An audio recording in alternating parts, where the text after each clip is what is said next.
Southern Mallee Giants report time, and there is no doubt about it. It is a long week in football when you lose a close one, and it seems short when you get up and win a very close margin. For the Southern Mallee Giants, 1 week they are just riding the cloud after beating Minyat Matoa. Then they go down to Stawell and get done by 2 points, 10-7, 67 to 8, 17-65. Joining me, the coach of the Southern Mallee Giants football side, Coleman, Schache, to explain what happened. Hey, Coleman, how are you? Yeah, well, thanks, Wayne. Good afternoon to you too.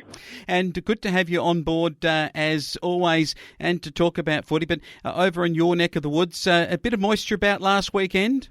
Oh, look, a little bit scattered it was. A few, you got under the right cloud, you might have got a bit of rain, but yeah, still a bit dry at the moment. Yeah, looking for something to come through pretty soon. Up down at Stawell, it's always a bit more moist down there on that side of the Grampians, and they were just too good in the end. Your kicking let you down. Was this the one that got away? We like to definitely think we had our chances, by man, to get another 4 points.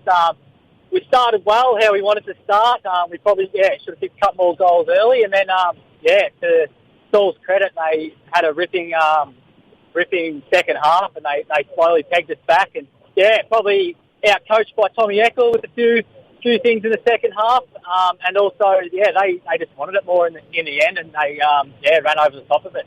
They did. A third quarter which yielded just 5 points to their 3 goals too.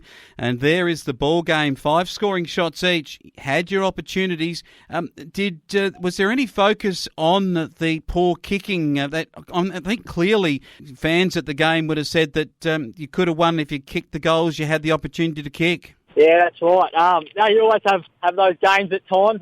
We've definitely done a few drills training this week, but the boys know that, they're obviously not trying to kick behind. That's just how it went on the day. So, hopefully we can turn that around this week. So. Yeah, hopefully. Brock Orville with 5 was brilliant again. That maybe needs some other goal kickers. Denham did add 1 and is playing up forward this week. Sam White, best player at centre-half back. You've got Big Riley Cook, who's been magnificent in the ruck. He's been a lone hand there in that division. And Parrish played a very good game too. Driscoll with 4 and Taylor 3. And Dark and Buck, the better players for Stawell on the day. Now, it was a brilliant game of football for your reserves. And I know, Coleman, that you've been talking up how well they've been going this segment, but this was a terrific performance. 6-5-41 to beat Stawell 5-7-37. And isn't it fantastic? 2 senior games in the seniors and the reserves where they've been really close games and great for the crowd. Yeah, it has been. 4 games in a row now with seniors and reserves with some close games, and it was actually another kick after the siren this week. So last week it went against us in the reserves, and this week Stawell had a line up from about 40 or 50 metres out as well, and didn't make the distance. So the boys were on the other side of it this week, which was good for their confidence and belief, that's for sure. So, it was great to see. Yeah, great to see. I know that in the last part of the game, you guys from the seniors don't often get to see it, but did you see that Taylor Donnan kicked 3? Very, very good performance, and he was actually at the selection table watching whether he was being picked this week in seniors, but apparently not. No, he didn't quite get in. I think he heard you on the radio last week, that's for sure. So he's pulled his finger out this week and snagged 3. But some big news with Taylor this week, actually getting down on the knee and getting engaged. So we thought we'd better share that with the listeners. Congratulations, Taylor. And what's his fiance's name? Shelby Monaghan. Yeah. Shelby Monaghan, one of the Monagans. How about that? Well, Taylor, I reckon on that note, a big bag of goals this weekend, and I reckon the coach maybe might look at you up forward. But Tristan Blair, he played well. Good couple of goals from him. And Turnbull in great form. Bellinger, another good player. Again, Jonty and Ray putting himself up for selection for senior football. A good effort from him. As we get to the football played in the juniors, and it was a magnificent performance from your lads. And I say that they were able to get that close in the last quarter to winning a game over Stall, but lost it in the end 5-9-39 to 6-5-41. And coach of the seniors, you got some really good kids coming through for the future. It must be so exciting to see them get so close in this game after what was a really big struggle in the last quarter. Yeah, it was a cracking game, Wayne. It was still got off to a bit of a head start, and the boys just slowly pegged it back.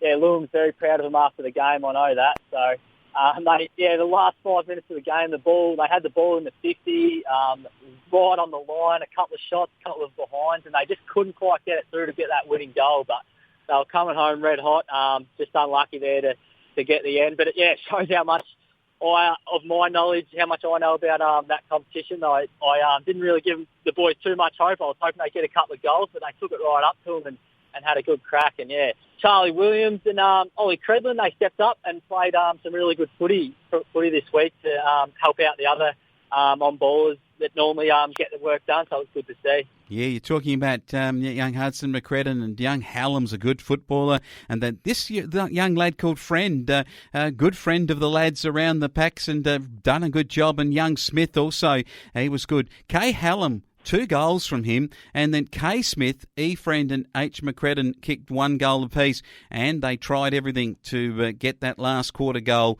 but they couldn't get there. Maybe some goal-kicking practice too. So goal-kicking practice, the senior side, and maybe the kids maybe could have kicked a fraction more accurate with their scoreline.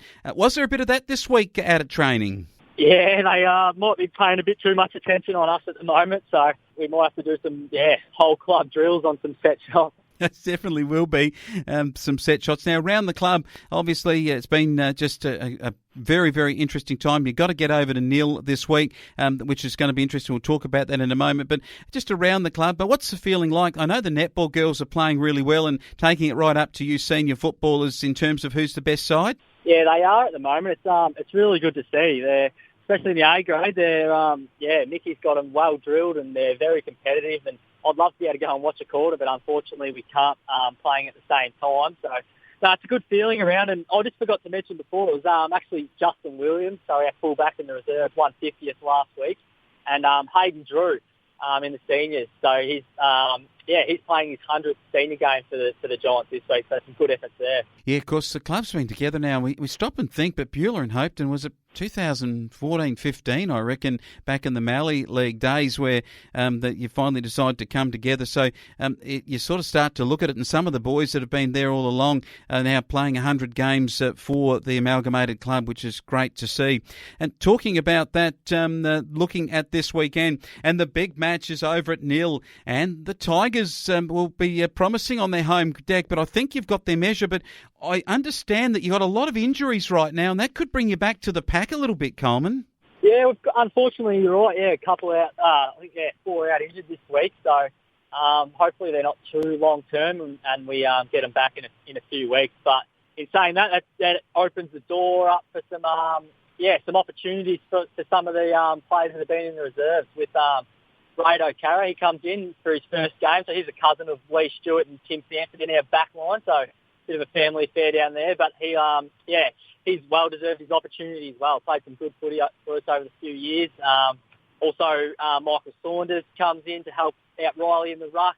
Tyler Lehman, he's a huge in with his experience. We know how good he is and how much he likes his name on the radio. And also Benny McGee comes in as well up forward, and Jimmy Ray as well. So after a couple of good weeks in the twos, they get their opportunity. They do. And the big outs for everyone. Jack Landrigan pulled out last week and was replaced. Matt Ballinger gets a chance, I've been saying for weeks. I think he's going to be a good senior footballer. But interesting to see that you've got a really good player like Brody Colbert out of the side. Ben Webster, a big name. Brock Orville, even bigger name up forward. And Rupert Sangster all missing from the injured list from last week. But I reckon this is going to be a really tough ask. You may even have to switch the centre half back up to the full forward line. Big Sammy White there just to bolster it up there. I know Denham has been named and Riley Cook's also the big man might rest forward with a second ruckman, but it's going to be a few changes and that can be unsettling, Coleman. Can you overcome that and can you kick straight? No, that's the key. Definitely like to think those boys that we've brought in, they're raring to go. That'll definitely add some value to our team. And if we can just, get back to the basics and correct a few of our little errors from last week, I'm still confident that we can play some good footy on the weekend. Hopefully that's enough to get the job done. Now, I want to ask you about the reserves. With so many good players coming out of the reserves and this game being played over at Nhill, have you found it in terms of numbers? Have you got the numbers? I know you got the kids coming up from the 17-year-old age group, so that's been really good for you. But I'm looking at the premiership table. They're in this season. They're down in 7th place. Your boys wouldn't want to drop a game right now because you're sitting in 4th. But has it taken a bit out of your depth to put these blokes up into senior footy? Yeah, it definitely does test the depth out. So, man, with obviously, fair few out in the seniors, obviously they've got to come from the reserve. So, Mick and Marto, the coaches of the reserves, they're doing a good job. And, I did find a couple of boys that haven't been on the training track this year yet to play this week. So, hopefully there's not too many more hammies with those fellas. But, it's a fortunate position we're in at the moment with our senior numbers. We've got a fair bit of depth there, so we're lucky in that department at this stage. Yeah, okay. Now, for the kids, the Nhill boys don't have a side at this age. So are they playing a scratch match or something in the morning over there at Nhill? Yeah, they still are. They're just going to have a scratch match hit out, and I think an odd kick hit out at 11 o'clock as well. So the odd kickers have taken the prime time with plenty of numbers on both sides. So they'll be very excited not to be there at 9 o'clock in the morning as they normally are. Yeah, that's really good to see. And for Nhill and the Southern Mallee Giants, obviously, they've got a 17-year-old side, but you guys haven't. So it does present some programming problems and I guess something for the future, hoping for these kids, for both clubs, the age where there is a few more kids coming through, that you can start to bolster that number and get a 17 side back, and for Nhill too, them to get a 14 side back. Yeah, it does. Unfortunately, that's probably the situation with a fair few country clubs at the moment. So that, a lot of them, don't have the two teams, and the clubs that do have the two teams, they're going well. So, like all country communities, we'll work with what we've got and make the best of, get the best out of it. Coleman, it's going to be an important trip to get across to Nhill. Another win is necessary after dropping last week, and you don't certainly want to fall to a couple of losses, particularly with Nhill being at the base of the ladder. So we look forward to seeing the results come through and seeing how the boys go on the weekend. Thanks, man.